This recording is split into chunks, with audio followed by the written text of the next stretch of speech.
dan koordinasi dengan berbagai pihak terkait di Indonesia dan juga di Filipina, termasuk diantaranya langsung berhubungan dengan Menteri Luar Negeri Filipina.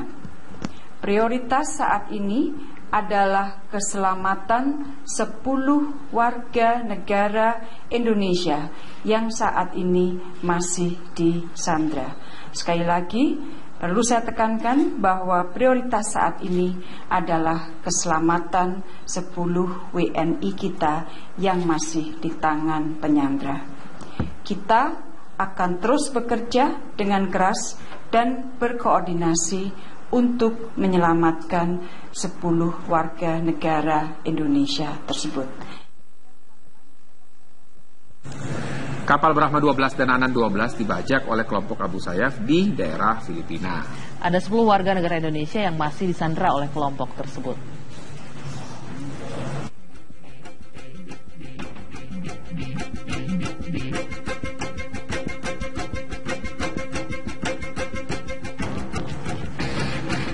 Kapal Brahma 12 jenis tugboat dan kapal Anan 12 berjenis tongkang berangkat dari Banjarmasin 15 Maret 2016. Kapal dibajak saat perjalanan dari Sungai Puting, Kalsel menuju Batangas, Filipina Selatan pada tanggal 26 Maret 2016. Saat pembajakan diduga pemilik kapal sempat ditelepon oleh kelompok Abu Sayyaf.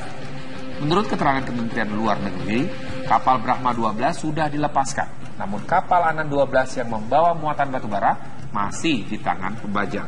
Dan hingga berita ini diturunkan, 10 warga negara Indonesia masih disandra.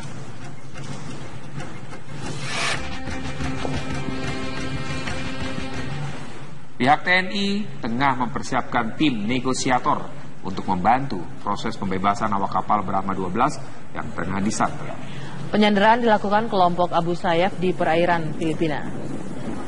Tim TNI sedang dipersiapkan di markas Komando TNI Angkatan Laut 13 Tarakan, Kalimantan Utara. Rencananya, tim akan bertolak dari dermaga TNI di wilayah Tarakan, karena tak jauh dari lokasi yang diperkirakan sebagai tempat penyanderaan awak kapal Brahma 12. Tim negosiator yang dipersiapkan TNI ini dijadwalkan berangkat esok pagi.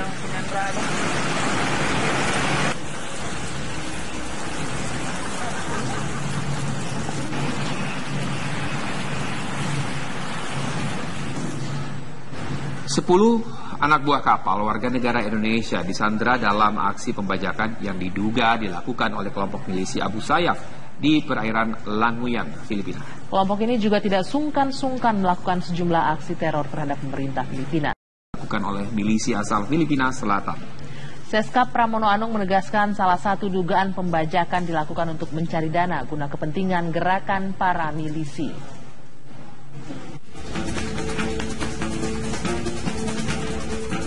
Kondisi 10 WNI yang merupakan ABK Tugboat Brahma 12 hingga saat ini belum diketahui.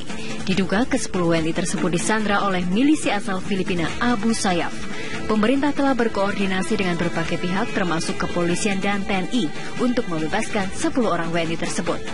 Selain itu, pendekatan diplomatik dengan pemerintah Filipina terus dilakukan untuk memastikan nasib 10 awak kapal. Pemerintah sedang mengkoordinasikan untuk segera bisa dilakukan penangkapan kepada orang yang melakukan penyanderaan, karena bagaimanapun mereka telah melakukan tindakan kriminal di wilayah Negara Kesatuan Republik Indonesia. Ya, kalau dilihat motifnya adalah mereka meminta uang. Jadi motifnya adalah motif perampokan, meminta tebusan uang, dan ada kemungkinan apakah uang itu digunakan hanya untuk kepentingan mereka atau untuk kepentingan milisi. Sehingga Tugboat Brahma 12 dan kapal tongkang Anan 12 berangkat dari Banjarmasin, Kalimantan Selatan pada tanggal 15 Maret yang lalu menuju wilayah Batangas, Filipina Selatan. Tidak diketahui secara pasti kapan pembajakan terjadi. Namun tanggal 26 Maret yang lalu, pemilik kapal dihubungi oleh seseorang yang mengaku dari kelompok Abu Sayyaf dan meminta uang tebusan lebih dari 10 miliar rupiah. Dari Jakarta, Lia Yuslan, Trinugroho, TV One mengabarkan.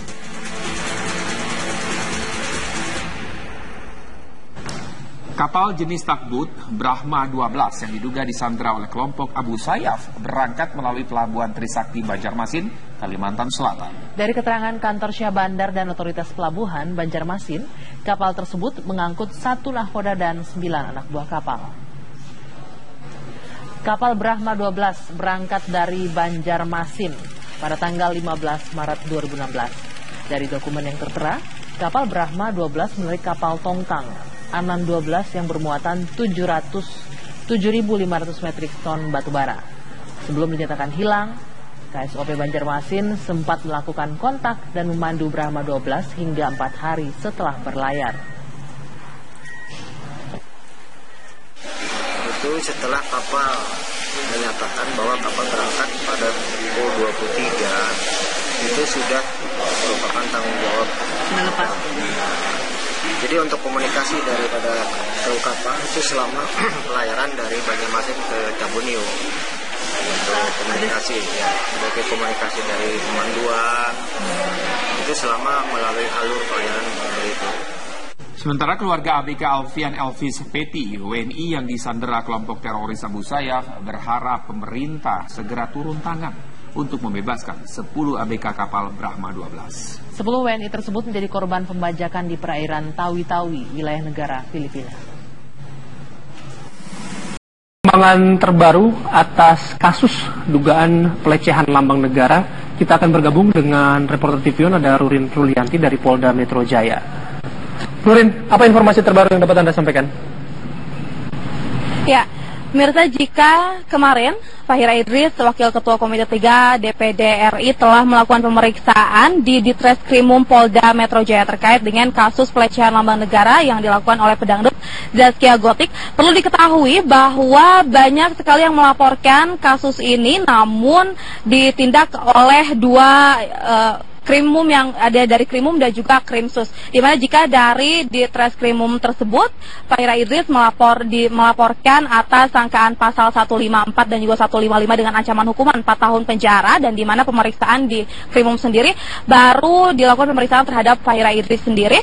Namun untuk di Ditreskrimsus Polda Metro Jaya, di mana ada banyak sekali yang melaporkan, diantaranya adalah LSM KPK, ada juga dari Forum Pemuda Lemhanas, dan juga ada beberapa artis lainnya yang juga turut melaporkan tindakan pelecehan lambang negara yang dilakukan oleh pedangdut Zaskia Gotik ini.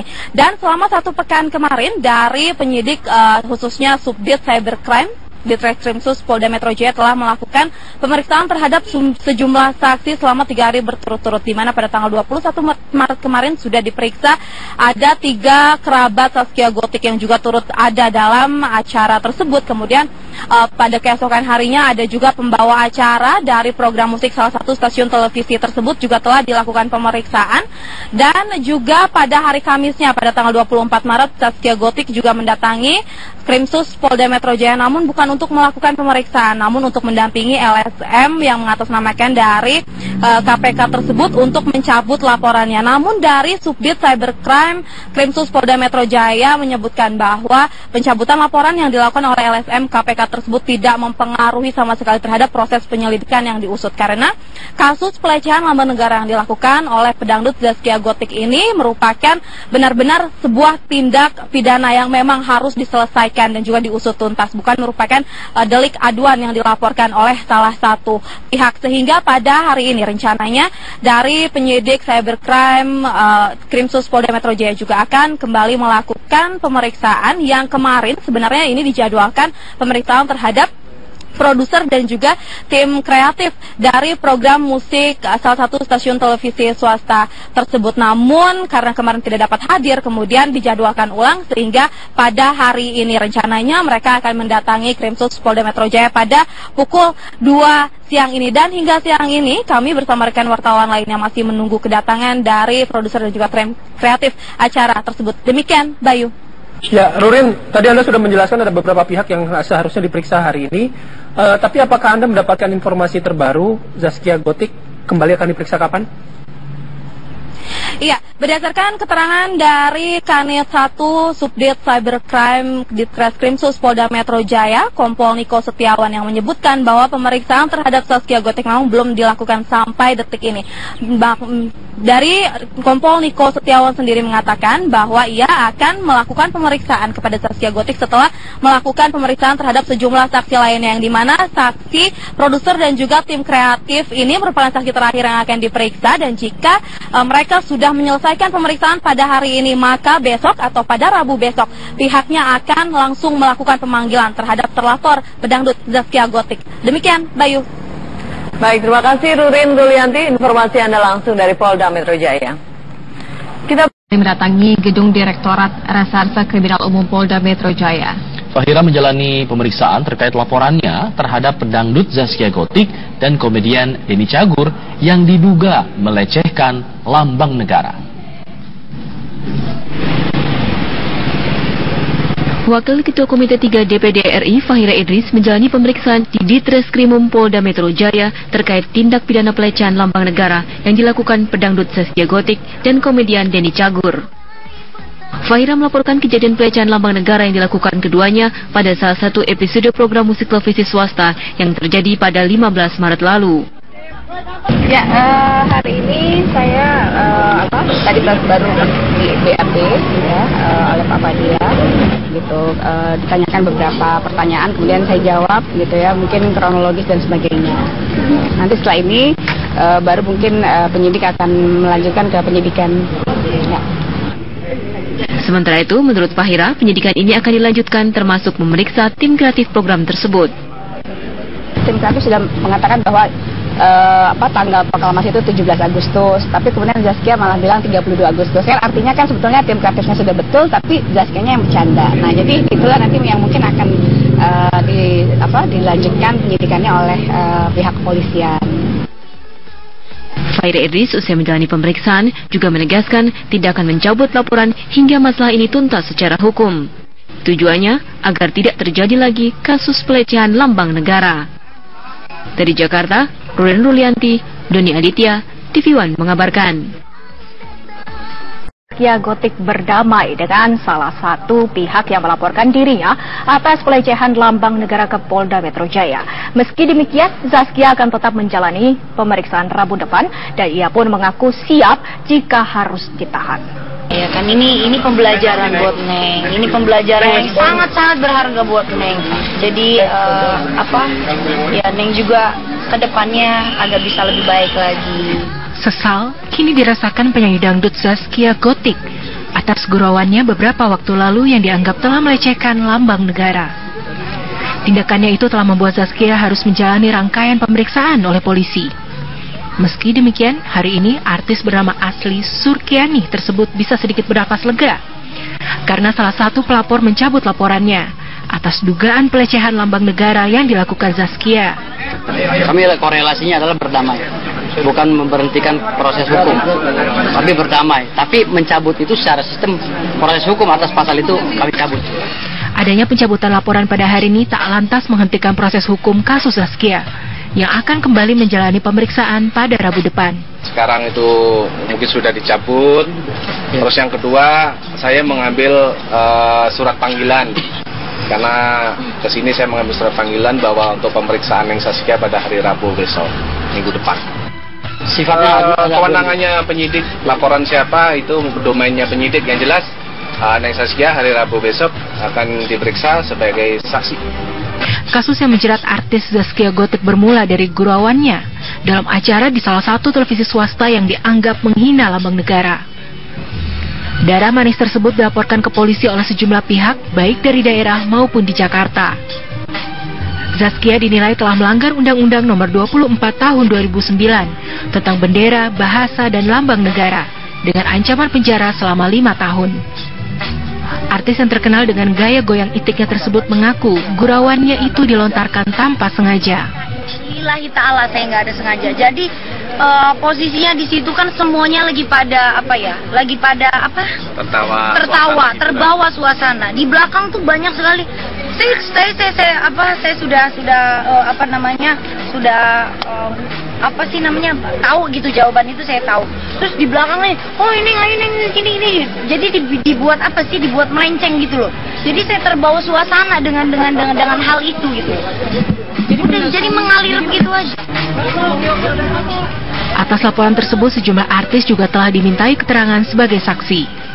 Ibu kota, Zaskia Gotik dilaporkan seorang warga ke Polda Palembang, Sumatera Selatan. Ya, dia dilaporkan karena telah menghina lambang negara dalam sebuah tayangan hiburan di salah satu stasiun televisi swasta.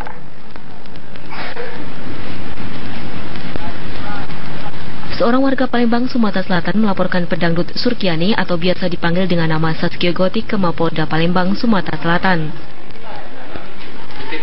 Artis cantik yang batal menikah dengan Vicky Prasetyo ini dianggap telah menghina dan melecehkan lambang negara Indonesia di sebuah acara hiburan di salah satu televisi swasta. Meski sebagai lelucon, candaan ini dianggap tak pantas, apalagi diutarakan oleh seorang publik figur. Kemarin kita tonton di salah satu televisi swasta bahwa ada seorang artis ibu kota menginjak-injak dan menghina harkat martabat bangsa dan negara kita dengan mengatakan bahwa di acara tersebut, satu, pada Pancasila sila kelima dia mengatakan berlambangkan bebek nungging. Ini adalah suatu penghinaan terhadap lambang negara.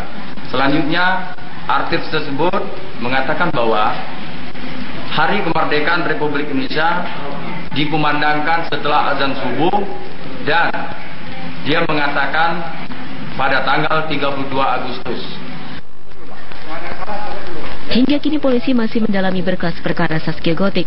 Dalam beberapa kesempatan ia sempat mengungkapkan rasa penyesalannya dan meminta maaf atas lelucon yang dianggap menghina lambang negara. Dari Palembang, Sumatera Selatan, Junjati Patra, TV One mengabarkan.